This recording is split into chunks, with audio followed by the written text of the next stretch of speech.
So I'm chatting to Owen Lyons, a tillage advisor with Teagasc. Owen, it's been a very challenging year for tillage farmers, and given the current weather, who knows what's coming down the track. So what are the key points that you will be communicating to tillage farmers coming onto the Teagasc stand at this year's ploughing?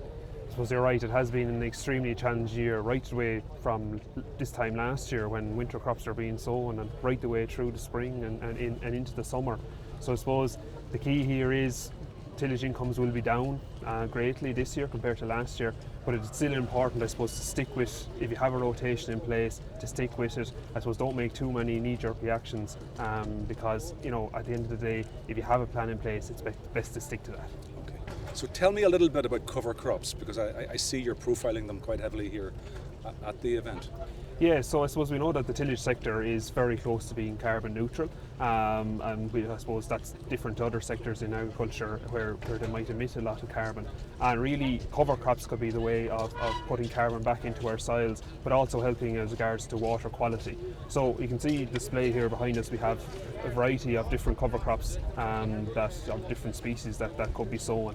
And really, you know, tillage soils, for the most part, they can be quite leaky, they can leach a lot of nitrate, and cover crops, I suppose, can be the way of trying to keep something living in the soil, prevent leaching from happening, and also put carbon back into our soil. And it all feeds back in then, I suppose, to trying to get the tillage sector towards carbon neutrality status. Is the drilling of cover crops mandatory for all cereal growers? It's not at the moment.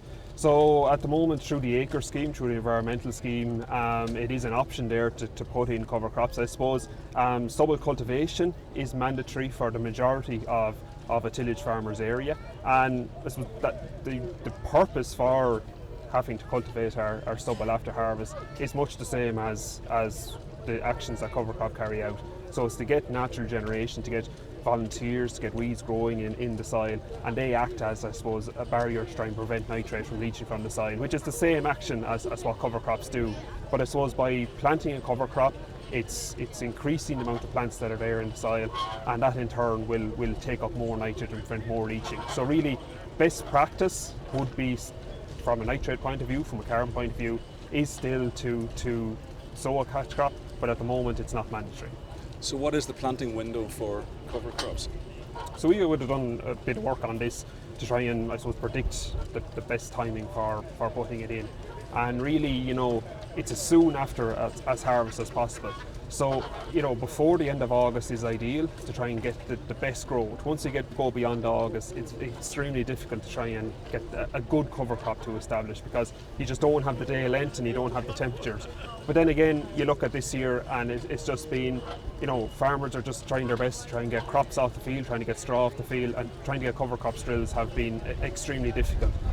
So look, this year, we're not going to have good cover crops, it's just not possible. But in a year where it is possible, the earlier the better, because it will improve the growth. So the species mix within a cover crop, what's the Teagasc recommendation there? So I suppose cover crops really took off in around 2015 when the GLAS scheme came in, and sort of brassica cover crops were probably the most popular choice for most people. But I suppose that has caused problems. We see problems coming in now, be it club root in the actual cover crop, or if you have oilseed rape in the mix, you see club root coming in. So I suppose it's really important maybe to try and diversify our cover crop mixes going forward. And you can see we have on display different mixes like vetch, phacelia, oats, rye, things like this that are not brassicas. I think it's really important to consider these cover crop species, and even more so if you have oilseed rape in your rotation. Yeah, I mean, you did mention club root. I mean, it is the big question mark issue there for the professional tillage farmer, whether or not to include the brassica in the mix when establishing your cover crop.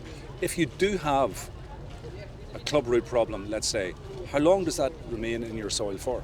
Look, it could remain in the soil for a long number of years, and that's the unfortunate part of it. And even, you know, we're seeing even club root coming through in crops that, in oilseed rape crops, that maybe there hasn't been a long history of cover crops being sown or oilseed rape being sown. But I suppose there is other weeds that are there in the soil that can harbour or can bring club root as well. So, you know, if you see clubroot in your field to a large extent, it could be a long number of years before you see that before you might go back to it. Just finally, what's the potential to graze cover crops? I suppose, look, with the new rule, with the lieback rule, there was a lot of publicity about that, and up until the rule being changed, I suppose for the majority of cases grazing was going to be eliminated. Now that has been relaxed, so grazing, I suppose, provided that there is a stubble lieback, is still available. I suppose it goes back to the cover crop that you produce. You really need a good cover crop if you're going to graze, but again, grazing can be a great way of recycling nutrients and making them more readily available. So the nitrogen that the cover crop takes up, so if you take a good cover crop, it could have potentially 40 kilos of nitrogen per hectare taken up in the crop. If we graze that, we're going to recycle it very quick and make it readily available to the following spring barley crop, for talk's sake. But with grazing, I suppose it's very important not to overgraze, because then, the cover crop's doing a lot of good from a soil health point of view, from improving our soil, and overgrazing or grazing to a point where the field becomes mucky or poached, you're going to have a negative effect from the cover crop there again. So look, definitely it has its benefits, but it needs to be managed. Thank you so much.